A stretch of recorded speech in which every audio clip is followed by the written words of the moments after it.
Hello, welcome back to गुल की उड़ान।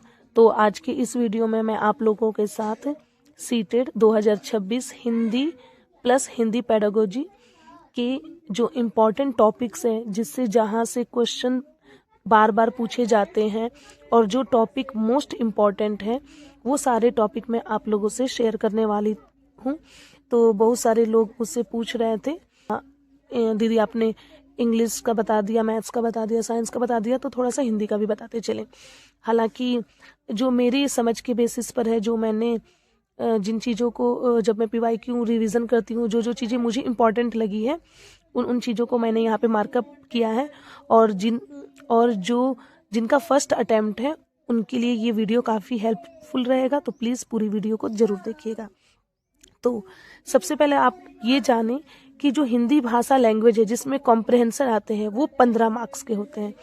और आपकी हिंदी शिक्षा शास्त्र यानी हिंदी पेडागोजी, जो हिंदी पेडागोजी होता है वो भी आपका 15 मार्क्स का आता है।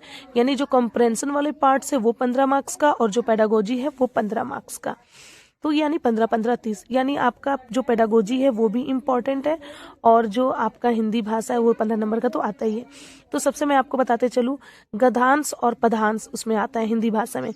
गद्यांश आपकी एक कहानी दी रहेगी, छोटी मोटी कहानी या बड़ी सी जो भी, और उससे रिलेटेड जो होंगे वो प्रश्न उत्तर क्वेश्चन आंसर होगा। पद्यांश आपका एक कविता वगैरह दिया रहेगा और उससे रिलेटेड आपके क्वेश्चंस और आंसर, और जो क्वेश्चन आंसर होंगे उससे रिलेटेड होंगे, और उसी क्वेश्चन आंसर में कुछ ग्रामर पोर्शन भी पूछ लिए जाते हैं। जैसे अगर कोई एक गद्यांश दिया है तो उससे रिलेटेड जो भी सवाल किया गया उसका आप जवाब देंगे, और 4-5 सवाल तो ये रहेगा, और 4-5 सवाल आपका ग्रामर बेसिस यानी व्याकरण के ऊपर रहेगा, जो कि काफ़ी इम्पोर्टेंट है। जिसमें मैं आपको बताते चलूँ, ग्रामर में आपका संज्ञा, जैसे किसी भी पदांश का या पैसेज का एक लाइन उठाकर यहाँ आपके सवाल दे दिया जाएगा और पूछा जाएगा, और उसमें मान लीजिए कि रमेश नाम आया, तो रमेश को थोड़ा बोल्ड कर देगा और पूछेगा कि बताइए रमेश, इस प्रश्न में रमेश क्या है। 4 ऑप्शन दे देगा, संज्ञा, आपका विशेषण, क्रिया, सर्वनाम। तो आपको बताना है तो रमेश क्या होगा, रमेश सर्वनाम होगा, तो सर्वनाम पे हम लोग टिक करेंगे। तो इस तरह से क्वेश्चंस पूछे जाते हैं व्याकरण के, वो भी उसी गद्यांश या पद्यांश से उठाकर लिए जाते हैं। तो आपका संज्ञा हो जाएगा, संज्ञा इंपॉर्टेंट है। सर्वनाम से भी आता है, सेंटेंस आपको एक वाक्य दे दिया जाएगा, उसमें विशेषण और विशेषण के साथ विशेष से भी पूछ लिए जाते हैं कि इस सेंटेंस में वाक्य में विशेषण कौन है, विशेष से कौन है। फिर से विशेष से मैंने लिखा नहीं है। क्रिया से भी पूछे जाते हैं। संधि विच्छेद जो है वो एकदम 100% एक क्वेश्चन इससे रहता ही है। आपका समास में तत्सम तद्भव, उपसर्ग प्रत्यय से भी रहता है मोस्टली क्वेश्चन, पर्यायवाची से भी रहता है, विलोम से भी रहता है, और रह गया आपका मुहावरे लोकोक्तियाँ। तो मुहावरे लोकोक्तियाँ से मैंने जो देखा है, बहुत रेयर क्वेश्चंस मैंने देखा है कि मुहावरे और इडियम्स फ्रेजेस से कोई क्वेश्चंस होते हैं। यहाँ विलोम शब्द तक से ज़्यादा क्वेश्चन पूछे जाते हैं। क्या सिर्फ गद्यांश में इतने सारे पूछे जाते हैं? नहीं, गद्यांश और पद्यांश दोनों में मिलाकर इतने सारे ग्रामर पोर्शन से क्वेश्चंस रहते हैं। किसी में विशेषण पूछा है तो किसी में संज्ञा, ऐसे करके हर साल का आप प्रीवियस ईयर का क्वेश्चन उठाकर देखेंगे तो आपको खुद समझ में आ जाएगा। अब मैं आती हूँ हिंदी पेडागोजी यानी हिंदी शिक्षा शास्त्र के बारे में, जो कि 15 नंबर के क्वेश्चंस होते हैं। जो कि पहला जो टॉपिक है, भाषा अर्जन और भाषा का अधिगम। भाषा अर्जन और भाषा अधिगम के मैं बताते चलूँ। भाषा अर्जन उसे कहते हैं जो बच्चे भाषा को सीखते हैं, और भाषा अधिगम वो होता है जो उनकी मैं कह दूं कि जो घर की भाषा होती है। जैसे मान लीजिए मेरी घर की भाषा जो है वो, मान लीजिए हमारे घर पे उड़िया बोला जाता है, तो बच्चा जो है वो उड़िया ऑटोमेटिक अधिगम करेगा घर के आपके माहौल से।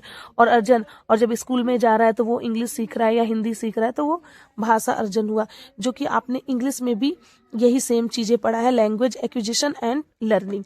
ओके, तो इसमें से क्या टॉपिक पूछे जाते हैं कि भाई बच्चे भाषा कैसे सीखते हैं, उनकी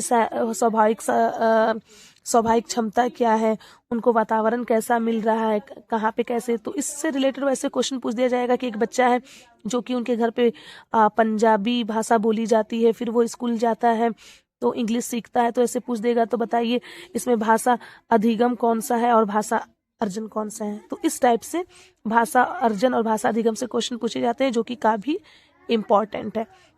भाषा कौशल, लैंग्वेज स्किल, जो मैंने आप लोगों को सारी स्किल बताया था, PSER, सॉरी PSER नहीं, SP, जिसमें आपका हो गया L लिसनिंग, दूसरा हुआ S speaking, reading and writing, sorry थोड़ा सा मैंने मिस्टेक बता दिया, LSRW, जिसमें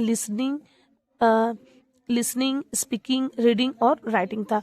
तो ये वही भाषा कौशल है जिसका मैं हिंदी बताते चलूँ, सुनना, बोलना, पढ़ना और लिखना, इन कौशलों का विकास होता है। कैसे होता है? तो सबसे पहले बच्चा सुनता है, फिर उसको बोलता है, फिर पढ़ता है, पढ़ने के बाद जो सबसे लास्ट में सीखता है वो लिखने की प्रक्रिया सीखता है।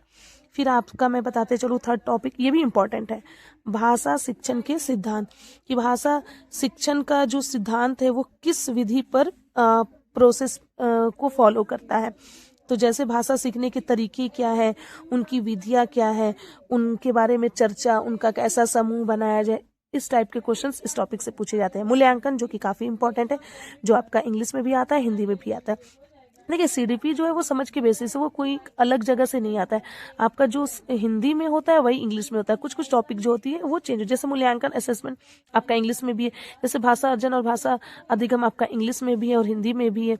जैसे आपका भाषा कौशल यानी लैंग्वेज स्किल जो LSRW मैंने बताया, या आपको मैंने इंग्लिश में भी बताया, हिंदी में भी बता रही हूँ, ठीक है।